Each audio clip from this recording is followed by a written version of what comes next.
Welcome to DSC buddy channel. So ఈ వీడియోలో అయితే నేను సైకాలజీలోని ప్రాక్టీస్ బిట్స్ అయితే చెప్తున్నాను. సో ఛానల్ ఎవరైనా ఫస్ట్ టైం చూసినట్లుంటే సబ్స్క్రైబ్ చేసుకోండి, అలాగే వీడియో లైక్ చేయడం మర్చిపోకండి. సో దీంట్లో మనకు ఫస్ట్ బిట్ వచ్చి, బాలల హక్కుల పరిధిలో విద్యా హక్కు ఈ క్రింది ఏ హక్కు పరిధిలోకి వస్తుంది అని అడిగారు. సో విద్యా హక్కు అనేది ఏ హక్కు పరిధిలోకి వస్తుంది అని అడిగారు. సో ఏ హక్కులోకి వస్తుంది అది విద్యా హక్కు అనేది? ఆన్సర్ అనేది ఏమవుతుంది మనకి? అభివృద్ధి చెందే హక్కు. ఆప్షన్ 4 అనేది కరెక్ట్ ఆన్సర్ అవుతుంది. నెక్స్ట్ బిట్ వచ్చి, చైల్డ్ రైట్ కన్వెన్షన్లోని మొత్తం ఆర్టికల్స్ సంఖ్య ఎంత అని అడిగారు. చైల్డ్ రైట్ కన్వెన్షన్లోని మొత్తం ఆర్టికల్స్ సంఖ్య సో ఎంత ఉంటుంది? సో మనకు ఆన్సర్ వచ్చి 54. ఆప్షన్ 3 అనేది కరెక్ట్ ఆన్సర్. నెక్స్ట్ బిట్ వచ్చి, ఆర్టీఈ 2009 ప్రకారం సరికానిది ఏది అని అడిగారు. సో కింద ఇచ్చిన వాటిలో మనకి ఆర్టీఈ 2009 ప్రకారం సరికానిది. సో ఇక్కడ ఏ వచ్చి మనకి ఏమి ఇచ్చారంటే, విద్యార్థి వయసు నిర్ధారణ జరగకపోతే ప్రధానోపాధ్యాయుడు ప్రవేశాన్ని తిరస్కరించవచ్చు. బి వచ్చి, మార్కులు తక్కువ వచ్చు విద్యార్థులను అదే తరగతిలో ఉంచి మరలా బాగా చదివించాలి. సి వచ్చి, వికలాంగ విద్యార్థులను కూడా అదే పాఠశాలలో చేర్పించుకోవాలని ఇచ్చారు.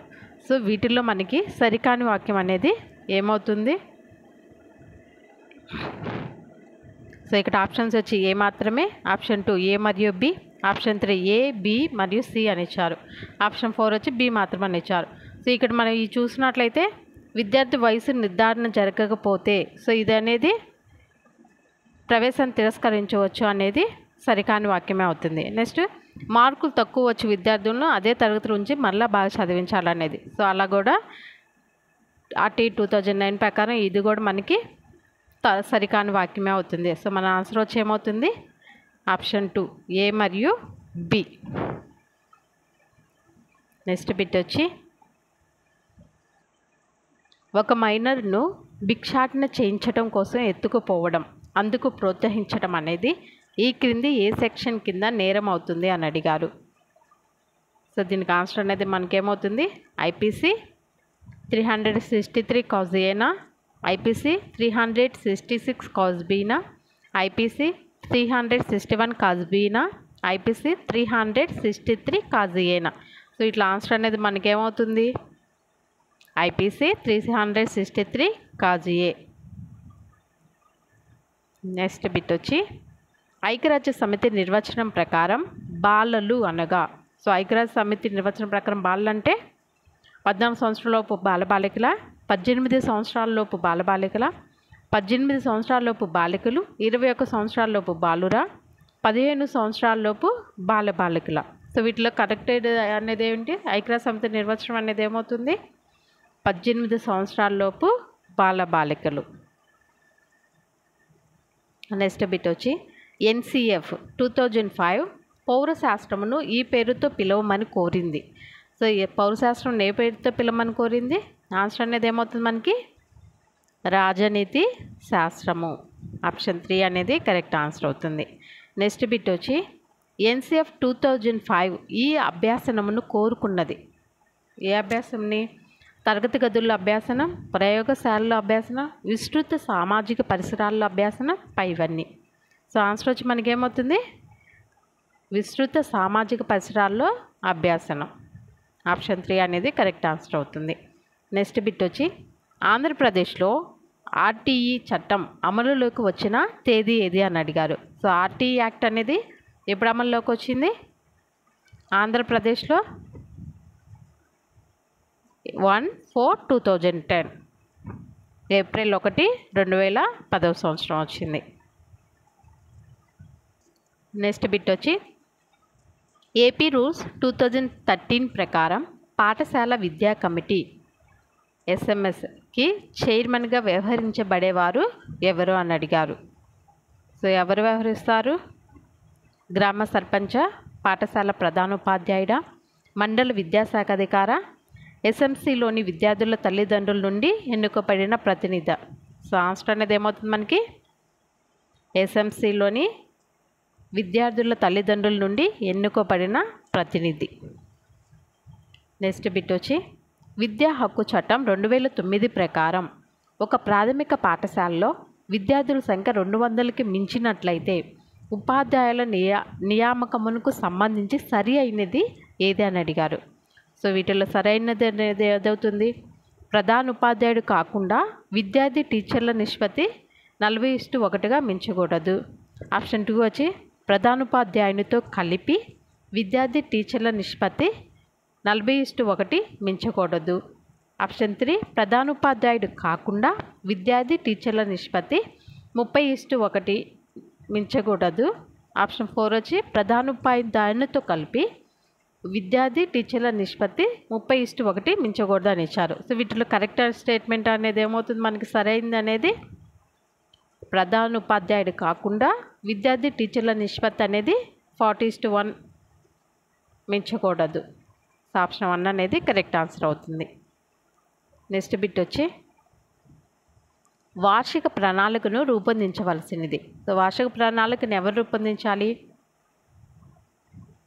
ఎప్పుడు రూపొందించాలి? విద్యా సంవత్సరం ఆరంభంలో ఉపాధ్యాయుడు రూపొందించాలా? విద్యా సంవత్సరం ఆరంభంలో ప్రధానోపాధ్యాయుడు రూపొందించాలా? సంవత్సర ఆరంభంలో ఉపాధ్యాయుడా? సంవత్సర ఆరంభంలో ప్రధానోపాధ్యాయుడు? సో ఎవరు రూపొందించాలి వార్షిక ప్రణాళికని? ఎప్పుడు రూపొందించాలి? సో విద్యా సంవత్సరం ఆరంభంలో ఉపాధ్యాయుడు రూపొందించాలి. నెక్స్ట్ బిట్ వచ్చి పాఠ్యాంశాలను వరుస క్రమంలో బోధించడానికి ఉపయోగపడే పథకం ఏది? పాఠ్యాంశాలను వరుస క్రమంలో బోధించడానికి సో ఏది ఉపయోగపడుతుంది? వార్షిక పథకమా, యూనిట్ పథకమా, పాఠ్య పథకమా, బ్లూ ప్రింటా?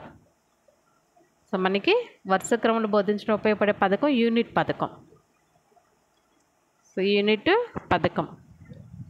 నెక్స్ట్ బిట్ వచ్చి ఉత్తమ పాఠ్య పథకంలో సో ఉత్తమ పాఠ్య పథకంలో పాఠ్యాంశ ఆశయాలనే స్పష్టంగా రాయాలి. అలాగే పాఠ్యాంశ విలువలు స్పష్టంగా పేర్కొనాలి. పాఠ్యాంశ ప్రయోజనాలు తెలపాలి. సాధించవలసిన లక్ష్యాలు రాయాలని ఇచ్చారు. ఉత్తమ పాఠ్య పథకం సో దాంట్లో ఏముండిద్ది మనకి? సాధించవలసిన లక్ష్యాలు అనేవి రాయాలి. నెక్స్ట్ బిట్ వచ్చి ఎన్సిఎఫ్ 2005 ప్రకారం పాఠ్య ప్రణాళిక చట్టం యొక్క మార్గదర్శక సూత్రం కానిది. ఇక్కడ ఏ వచ్చి పాఠశాల వెలుపల జీవితానికి జ్ఞాన రాశిని అనువర్తింప చేయాలని ఇచ్చారు. బి వచ్చి సరళత గల పరీక్ష విధానం ఉండాలి.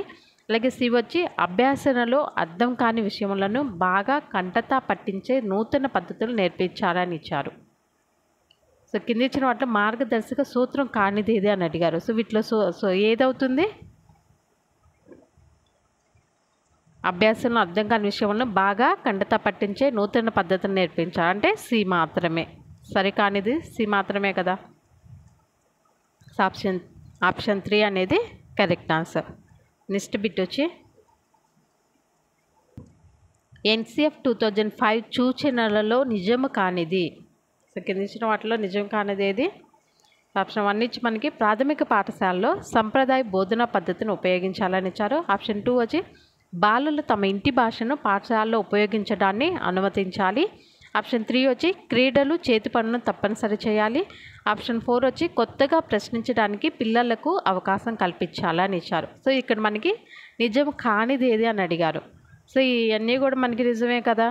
సో నిజం కానిది వచ్చి ప్రాథమిక పాఠశాలలో సంప్రదాయ బోధన పద్ధతిని ఉపయోగించాలి అనేది నిజంగా. సో ఆన్సర్ వచ్చి ఆప్షన్ 1 అనేది ఆన్సర్ అవుతుంది మనకి. నెక్స్ట్ బిట్ వచ్చి సన్నివేశాలను ఏర్పాటు చేయడం అనే సోపానం గల బోధన పద్ధతి ఏది? సో ఏ పద్ధతి సన్నివేశాలను ఏర్పాటు చేయడం అనే సోపానం గల బోధన పద్ధతి? ప్రాజెక్ట్ పద్ధత, అన్వేషణ పద్ధత, ప్రయోగ పద్ధత, కృత్యాధార పద్ధత? సో ఆన్సర్ వచ్చి మనకి ప్రాజెక్ట్ పద్ధతి. నెక్స్ట్ బిట్ వచ్చి ఆర్టీఈ 2009 ప్రకారం ప్రాథమిక పాఠశాలలు, ఉన్నత పాఠశాలలు ఒక విద్యా సంవత్సరంలో కనిష్టంగా పనిచేయవలసిన పని దినాల సంఖ్య ఎంత అని అడిగారు. ప్రాథమిక పాఠశాలలు, ఉన్నత పాఠశాలలు సో ఎన్ని రోజులు వర్క్ చేయాలి? సో ఆన్సర్ అనేది ఏమవుతుంది మనకి 200, 220 రోజులు. ప్రాథమిక పాఠశాలలేమో 200 రోజులు, ఉన్నత పాఠశాలలేమో 220 రోజులు. ఆప్షన్ 1 అనేది కరెక్ట్ ఆన్సర్. నెక్స్ట్ బిట్ వచ్చి బహుళోచ్చక ప్రశ్నలు ప్రధానంగా. సో బహుళోచ్చక అంటే మల్టిపుల్ చాయిస్ క్వశ్చన్స్ అనేవి ఏంటయ్యి, ఎలా ఉంటాయి? జ్ఞానము పునఃస్మరణ, జ్ఞానం గుర్తింప, అవగాహన గుర్తింపన, అవగాహన వర్గీకరణ. ఆన్సర్ అనేది ఏమవుతుంది దీనికి మనకి? రీకాల్ అండ్ రికగ్నైజ్, జ్ఞానము గుర్తింపు అవుతుంది.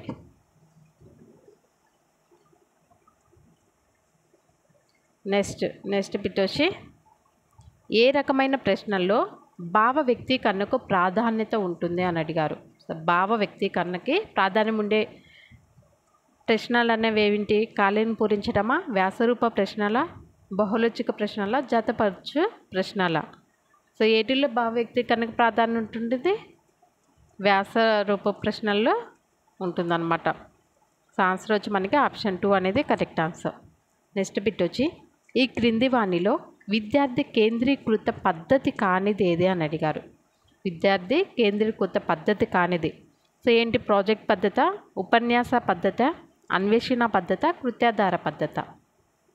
విద్యార్థి దాంట్లో అంటే విద్యార్థి లేకుండా ఓన్లీ ఉపాధ్యాయుడు మాత్రమే ఉండే పద్ధతి వచ్చి ఇక్కడ మనకి ఉపన్యాస పద్ధతి. సో విద్యార్థి కేంద్రీకృత పద్ధతి కానిది మనకి ఉపన్యాస పద్ధతి. నెక్స్ట్ బిట్ వచ్చి ఈ కింది వాణిలో ఎవరి విషయంలో ప్రత్యేక విద్య తప్పనిసరిగా ఉండాలి? సో ఎవరి తప్పనిసరిగా ప్రత్యేక విద్య అనేది తప్పనిసరిగా ఉండేది ఎవరికి? ప్రతిభావంతులుగా, అభ్యాసన వైకల్యం కలవారా, బోధించగల బుద్ధిమాంద్యుల, శిక్షణ ఇవ్వగల బుద్ధిమాంద్యుల. ఆన్సర్ అనేది ఏమవుతుంది మనకి? శిక్షణ ఇవ్వగల బుద్ధిమాంద్యులకి. నెక్స్ట్ బిట్ వచ్చి ఈ నాయకత్వాన్ని ఏ విద్యార్థి లెక్క చేయడు? ఈ నాయకత్వాన్ని ఏ విద్యార్థి లెక్క చేయడు అని అడిగాడు. సో ఏ నాయకత్వాన్ని? సహభాగిన, ఆదేశాత్మకాన, అనుజ్ఞాన, నియంతృత్వాన. ఆన్సర్ అనేది ఏమవుతుంది మనకి? అనుజ్ఞ నాయకత్వం. నెక్స్ట్ బిట్ వచ్చి నిర్దేశక కౌన్సిలింగ్కు సంబంధించి సరైన ప్రవచనమును గుర్తించము అన్నారు.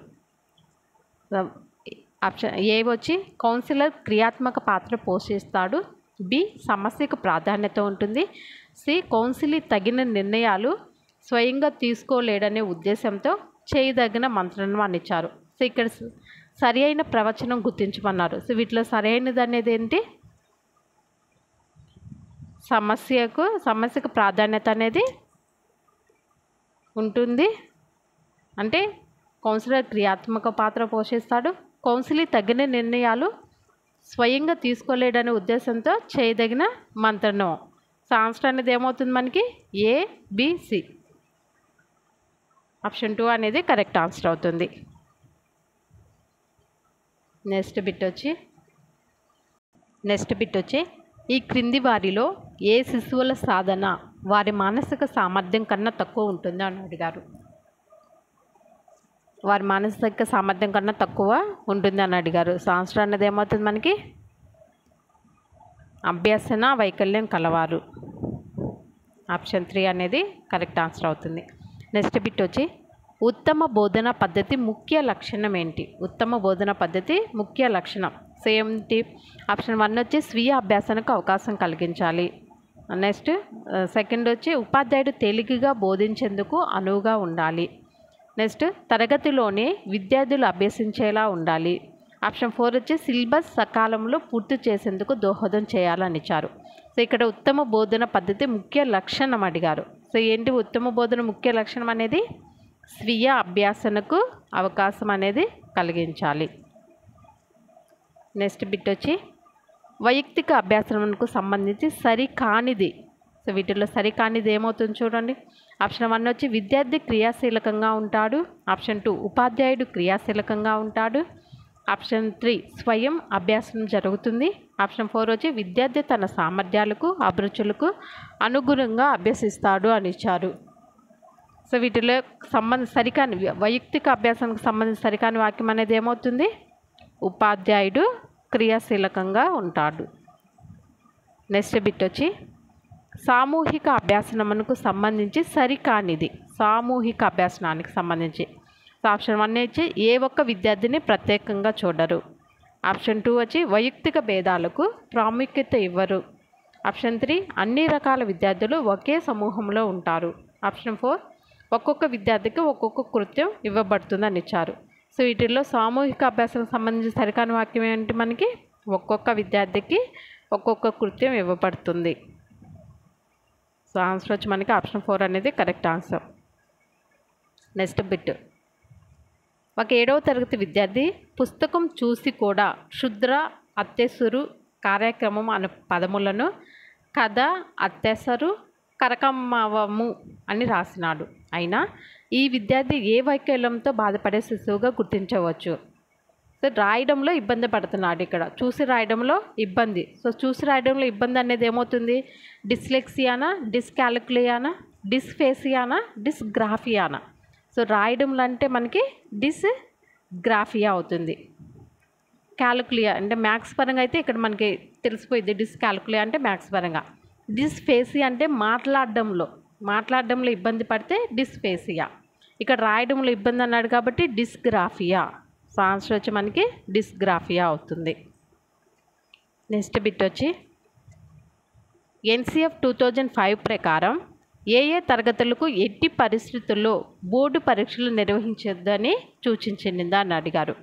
సో బోర్డు పరీక్షలు ఎవరికి నిర్వహించొద్దని సూచించింది? సో ఆన్సర్ అనేది ఏమవుతుంది మనకి 5, 8 మరియు 11వ తరగతులు. నెక్స్ట్ బిట్ వచ్చి 8 సంవత్సరంలో నిండిన పిల్లవాడు పాఠశాలలో ప్రవేశం కోరితే RTE చట్టం ప్రకారం సరి అయినది. సో ఇక్కడ ఏ వచ్చి మనకి పిల్లవాడిని 4వ తరగతిలో చేర్చుకోవాలి.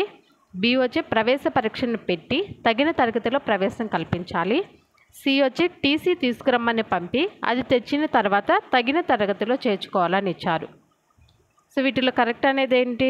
సరి అయినది ఏంటి? RTE చట్టం ప్రకారం సరి అయినది 8 సంవత్సరాలు నిండిన పిల్లవాడు పాఠశాలలో ప్రవేశం కోరితే అని ఇచ్చారు. సో ఆన్సర్ అనేది ఏమవుతుంది మనకి పిల్లవాడిని 4వ తరగతిలో చేర్చుకోవాలి. సో మనకేంటి ఏ మాత్రమే సరి అయినది. సో ఆప్షన్ ఏ అనేది కరెక్ట్ ఆన్సర్. నెక్స్ట్ బిట్ వచ్చి ప్రాజెక్ట్ పద్ధతిని ఒక బోధనా పద్ధతిగా మొదట ప్రవేశపెట్టిన వారు ఎవరు అని అడిగారు. సో ప్రాజెక్ట్ పద్ధతిని బోధనా పద్ధతిగా ప్రవేశపెట్టిన వారు కిల్పాట్రిక్. నెక్స్ట్ బిట్ వచ్చి ఆచరణ ద్వారా అభ్యాసనం అనేది ఈ క్రింది వాటిలో దేనిలో జరుగుతుంది? సో కింద ఇచ్చిన వాటిలో దేనిలో జరుగుతుంది అని అడిగారు. సో ఆచరణ ద్వారా అభ్యాసనం అనేది దేనిలో జరుగుతుంది? పరిశీలన ద్వారా అభ్యాసనంలోనా, సర్వే ఆధార అభ్యాసనమా, కృత్యాధార అభ్యాసనమా, పైవన్నీనా? సో ఆన్సర్ అనేది ఏమవుతుంది మనకి కృత్యాధార అభ్యాసనం. నెక్స్ట్ బిట్ వచ్చి సమస్యను దాని సహజ వాతావరణంలోకి వెళ్ళి అధ్యయనం చేసే అభ్యాసనం ఏది అని అడిగారు. సో దీని ఆన్సర్ వచ్చి మనకి ప్రకల్పనాధార అభ్యాసనం. నెక్స్ట్ బిట్ వచ్చి ఆవిష్కరణ అభ్యాసనంలో ఇమిడి ఉన్న అభ్యాసన సిద్ధాంతం. సో ఆవిష్కరణ అభ్యాసనం ఇమిడి ఉన్న అభ్యాసన సిద్ధాంతం ఏంటి? అత్నదోషమా, అంతర్దృష్టినా, కార్యసాధక నిబంధనమా, పరిశీలననా? సో ఆన్సర్ అనేది ఏమవుతుంది అంతర్దృష్టి అభ్యాసనం. నెక్స్ట్ బిట్ వచ్చి సామాజిక సమస్యలు వాని పరిష్కారాలకు తగిన అభ్యాసనం. సో సామాజిక సమస్యలు వాని పరిష్కారాలకు తగిన అభ్యాసనం అనేది ఏమవుతుంది సర్వే ఆధార అభ్యాసనం అవుతుంది. నెక్స్ట్ బిట్ వచ్చి ఒక గ్రౌండ్లో ఆడుకునే పిల్లలు ఇష్టానురీతిగా వ్యవహరిస్తూ వ్యాయామ ఉపాధ్యాయుని మాటలు లెక్క చేయకుండా నిర్లక్ష్యంగా వ్యవహరిస్తూ ఉంటే ఆ వ్యాయామ ఉపాధ్యాయుడు ఏ రకమైన నాయకుడిగా భావించవచ్చు? ఏ రకమైన నాయకుడిగా భావించవచ్చు? అనుజ్ఞ. నెక్స్ట్ బిట్ వచ్చి నాయకుడైన ఇలాంటి ఉపాధ్యాయుడి పట్ల విద్యార్థులు భయంతో అణకువ ఉన్నట్లు నటిస్తారు. సో ఆన్సర్ అనేది ఏమవుతుంది నిర్దేశ. నెక్స్ట్ బిట్ వచ్చి అనుజ్ఞ ఉదాసీన నాయకత్వంకు సంబంధించి సరికానిదేది అని అడిగారు. దీని ఆన్సర్ వచ్చి మనకి వీరి ఆదేశాలను సభ్యులు భయంతో పాటిస్తారు. సరికాని వాక్యం సో ఆప్షన్ 3 అనేది కరెక్ట్ ఆన్సర్ అవుతుంది. నెక్స్ట్ బిట్ వచ్చి కౌన్సిలీ నిర్ణయాలు తీసుకోగలడు అని భావించినప్పుడు కౌన్సిలర్ ఇచ్చే మంత్రణం ఏది అని అడిగారు. సో కౌన్సిలర్ ఇచ్చే మంత్రణం ఆ నిర్దేశక మంత్రణం. ఆప్షన్ 2 అనేది కరెక్ట్ ఆన్సర్ అవుతుంది. నెక్స్ట్ బిట్ వచ్చి రాము అనే ఉపాధ్యాయుడు తను చేసే ఉద్యోగము తన చదువుకు చాలా చిన్నదని ఎప్పుడూ సంఘర్షణకు గురి అవుతూ ఉంటుంటాడు. అయినా రాముకు అవసరమైన మార్గదర్శకత్వం. సో రాముకి ఏ రకమైన మార్గదర్శకత్వం అనేది అవసరమవుతుంది? వృత్తిపూర్వకమైన మార్గదర్శకత్వం. వీడియో నచ్చినట్లయితే లైక్ చేయండి. ఇలాంటి వీడియోస్ కోసం ఛానల్ని అయితే సబ్స్క్రైబ్ చేసుకోండి. Thank you for watching.